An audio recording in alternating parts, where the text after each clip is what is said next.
Hey everyone, welcome back to Guide Pro. In this video, I'll show you how to find your recently deleted videos on TikTok. This is useful if you removed a post by mistake and want to restore it within the allowed time. First, open the TikTok app on your phone and log into your account.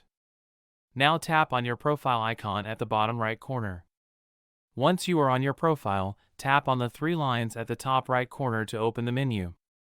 From here, tap on Settings and Privacy. Now scroll down and tap on the option called Activity Center.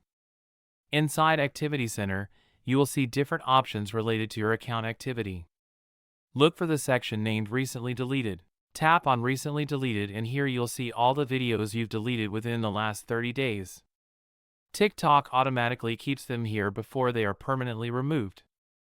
If you find the video you want to bring back, simply tap on it and then tap on Restore. The video will go back to your profile as if it was never deleted. Keep in mind that after 30 days, TikTok permanently deletes the videos from this folder and you won't be able to recover them. So make sure you check this section on time. And that's it. That's how you can easily find and restore your recently deleted videos on TikTok. If this video helped you out, don't forget to like it and subscribe to Guide Pro for more TikTok tips and tutorials.